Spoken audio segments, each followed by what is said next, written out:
24 April 2026 चालू घडामोडी। महाराष्ट्र राज्य परिवहन महामंडळाच्या नवीन ब्रँड एम्बेसेडर म्हणून कोणाची नियुक्ती करण्यात आली आहे? रितेश देशमुख आणि जेनेलिया देशमुख। कोणत्या देशाने स्मोक फ्री जनरेशन धोरणांतर्गत 2009 नंतर जन्मलेल्या नागरिकांना सिगारेट खरेदी करण्यास कायमची बंदी घातली आहे?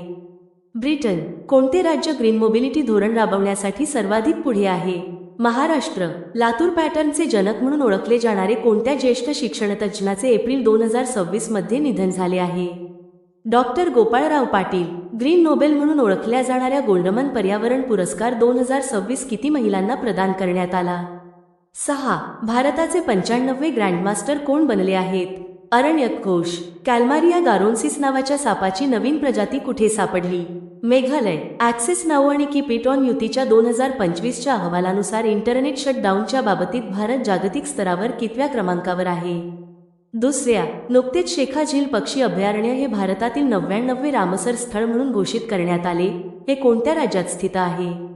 उत्तर प्रदेश। आसाम रणजी क्रिकेट संघाचे नवीन मुख्य प्रशिक्षक म्हणून कोणाची नियुक्ती झाली? किरण पवार। 19 एप्रिल 2026 रोजी भारतात पहिली पेट्रोलियम ग्रीनफील्ड संशोधन केंद्राची आधारशिला कुठे ठेवण्यात आली? लडाख। तुम्हाला व्हिडिओ आवडल्यास व्हिडिओला लाईक, शेअर आणि सबस्क्राईब जरूर करा। धन्यवाद।